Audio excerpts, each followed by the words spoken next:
materi ya. Materi kita itu adalah pahlawan digital. Nah, kalau misalnya kita melihat pahlawan, apa sih pahlawan bagi kalian tuh? Pahlawan digital. Nah, sekarang kan apalagi kita eranya udah era teknologi ya. Teknologi itu bisa berdampaknya apa? Baik dan buruk. Oke. Nih, menjaga bangsa di medan perang dunia maya. Oke ya, dan next. Nah, di sini ada konteks.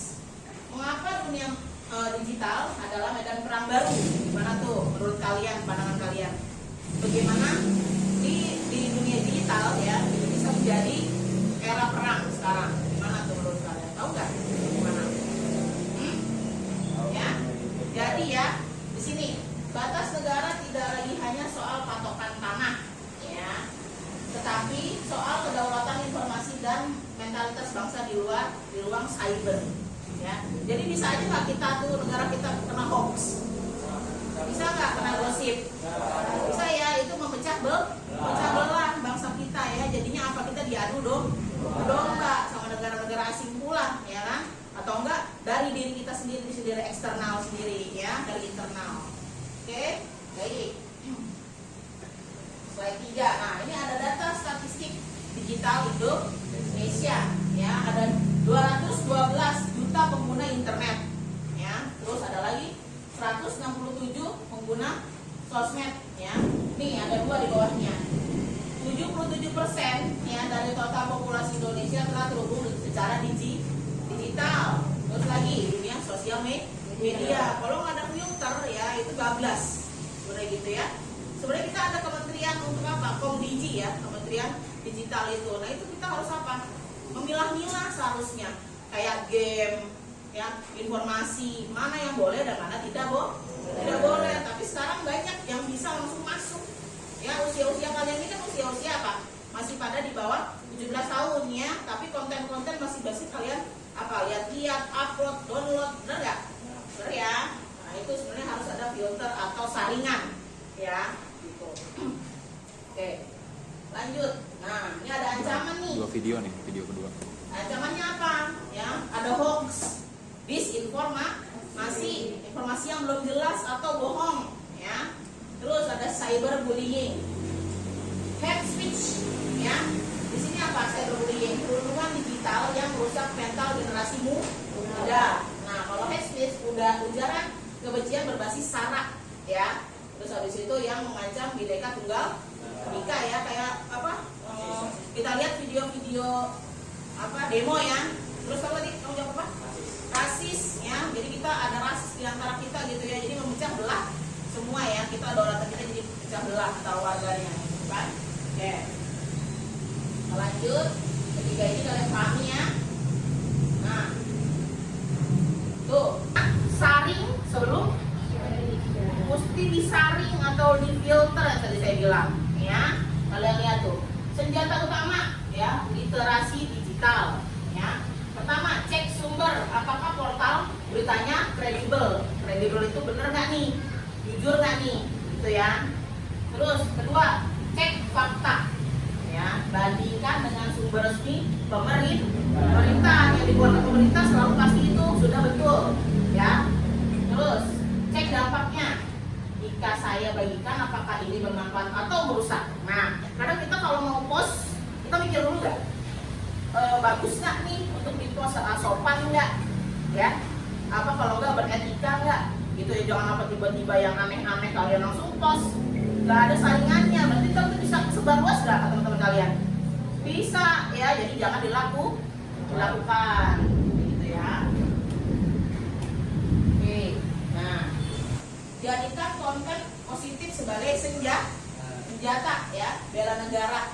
Nah, di sini bela negara digital bukan hanya soal melawan hoax, tapi soal mengisi ruang dengan kebaikan prestasi bangsa. Yang baikannya apa? Di situ ada diplomasi budaya ya, pamerkan keindahan alam ya, lestarikan atau budayakan Indonesia ke mata dunia ya, mata dunia mancanegara ya. Terus prestasi bangsanya, viralkan prestasi anak bangsa di bidang sains, olahraga dan seni ya. Kalau olahraga itu kan ada atlet-atlet tuh ya, kita harus info apa, kontenin tuh yang bisa main bola, yang bisa main bulu tangkis, gitu ya. Oke, lanjut. Nah, di sini ada etika. Nah, kita kan punya etika nih ya, di Indonesia ini ada, kita ada ya, yang harus diterapkan oleh kalian nih sebagai siswa-siswi ya, begitu. Pertama, sopan santun digital ya. Ingat bahwa di balik layar adalah manusia nyata dengan perasaan yang nyata. Kayak kalian nih, perasaannya nyata nggak? Ya, karena kan robot. Nah, kedua ya, bukan menjatuhkan atau merundung atau beli. Ketiga, tanggung jawab. Ya, tanggung jawab. Apapun yang kamu tulis adalah jejak digital yang akan terus ada selama namanya ada, gak akan hilang. Ya, bisa terus di copy paste seperti itu ya, repost ya. Terus keempat, keamanan bersama. Ya, jangan menyebarkan data pribadi atau doxing ya orang lain hanya karena emosi ya. Jadi kayaknya kalian tuh kesel nih, harus nih kasih tahu gitu kan. Tapi kan dampaknya apa? Dampaknya panjang buat kalian ya. Jadinya apa? Jadinya nggak baik. Oke. Nah, di sini ada kedaulatan data pribadi ya. Nah, ini ada benteng pertahanan diri. Menjaga data pribadi adalah bagian dari menjaga kedaulatan bangsa. Jangan dibiarkan identitasku disalahgunakan oleh siapapun. Ya, karena kalau sekarang aja AI aja bisa nggak disalahgunain? Bisa nggak dari muka kita? Bisa ya, kita ngapa-ngapain. Ya, maaf, bisa contoh ada yang nggak pakai baju terus taruhin muka kita, bisa jadi kayak gitu kan? Bisa. Ya, ngerti nggak kayak gitu? Ya serem ya. Jadi bukan kita padahal yang melakukan, tapi AI itu bisa menyebarkan hoax. Ya. Oke. Nah, di sini ada tabel ya. Ada tabel, ada aspeknya itu netizen produktif ya sama dengan pahlawan, atau netizen destruktif adalah tuh musuh bangsa ya. Ada 4 ya. Pertama tuh, coba kalau dilihat dari aspek informasi, ada verifikasi dan edukasi. Terus kalau di sini ada hoax atau clickbait ya. Terus yang kedua, interaksi ya, sopan dan membangun. Nah, di sini yang jeleknya toxic dan bully ya. 4, konten. Nah, kontennya di sini kita harus apa ya? Kreatif dan inspiratif ya. Nah, ini yang jelek nih, plagiat atau niru-niru ya, atau konten sampah. Kan dampak positif bagi citra Indonesia atau persatuan bangsa ya. Di sini saya mau tanya dulu teman-teman. Saya kasih satu contoh yang lagi viral sekarang ya. Contoh konten yang ikan sapu-sapu ya. Itu menurut kalian bagus gak? Bagus ya. Ini banyak ikan-ikan yang apa? Dia sebenarnya nggak begitu guna ya kan? Tapi dia malah merusak alam. Ya itu ya. Ada satu konten kreator namanya Arif siapa gitu ya? Gue lupa ya. Nah terus dia konten ini pertama dia ngejaring ikannya ikannya terus dia dikubur ya, atau nggak dipatah-patahin gitu biar dia nggak biar dia hidup lagi gitu ya, karena dia kuat tuh ikan sapu-sapu gitu ya. Tapi akhirnya pada ngikut nggak pemerintah? Ikut ya, pemerintah Jakarta Pusat, pemerintah Jakarta Timur ikut berpartisipasi menangkap ikan sapu-sapu tersebut. Nah, kalian coba kasih saya satu lagi konten yang paling bagus yang ada di Indonesia yang viral juga. Yes, betul. Berarti kalian sudah tahu ya maksudnya konten yang yang bisa bikin kalian wow, keren banget nih, bisa diikuti nih, gitu ya kan? Pandawara dia apa tugasnya? Iya, di kali ya, terus di got-got dia kayak apa sih? Melihat sampah, ada yang sampah rumah sakit, sampah apa lagi, limbah-limbah yang gak jelas ya. Pabrik itu adalah pencemaran dari air ya. Bisa nggak kita katanya?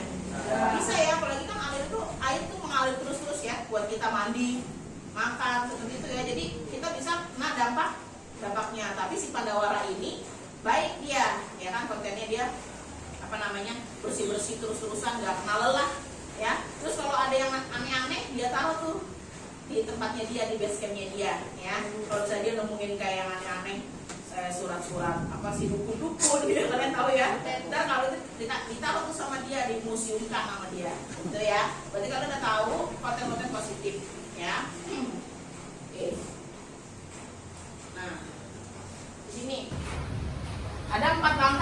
menjadi pahlawan digital, ya. Pertama, ya, berpikir, ya, sebelum ngetik. Terus, pikirkan dampak dari ucapan kalian. Ya. Kedua, cek fakta. Ya, apa? Pastikan kebenaran informasi sebelumnya dipercaya. Ketiga, produksi. Ya, di situ ada buat konten yang membanggakan bangsa kalian, ya, bangsa kita. Terus keempat, jaga privacy. Lindungi data diri kamu dari orang lain, ya, atau orang lain juga dijaga untuk kalian, ya. Oke, slide terakhir, ya. Siap menjadi pahlawan kalian? Ya. Siap ya, bagus ya. Kalian ini kan era-era kalian ini digitalnya kuat, ya. Jadi harus bisa memilih atau memfilter yang tadi saya bilang di slide sebelumnya. Kalian harus bisa share komen yang baik, ya. Jarimu adalah senjatamu, gunakan untuk menjaga bangsamu. Oke. Sekian, terima kasih ya teman-teman. Coba yang saya ajarkan tadi, yang saya paparkan tadi bisa meresap di kalian ya untuk jadi ilmu yang baik. Oke, boleh kalian siap-siap. Kita boleh pulang, siap-siap dulu. Saya akan pimpin doa teman-teman ya. Alangkah baiknya sebelum kita pulang, mari kita berdoa menurut kepercayaan masing-masing. Berdoa dimulai. Bismillahirrahmanirrahim. Wal asri innal insana lafi khusri illa alladziina amanu wa amilus sholihati wa tawassau bil haqqi wa tawassau bis sabri. Shadaqallahul azim. Baik, assalamualaikum warahmatullahi wabarakatuh. Boleh kalau ada benefit dulu. Ya, hati-hati.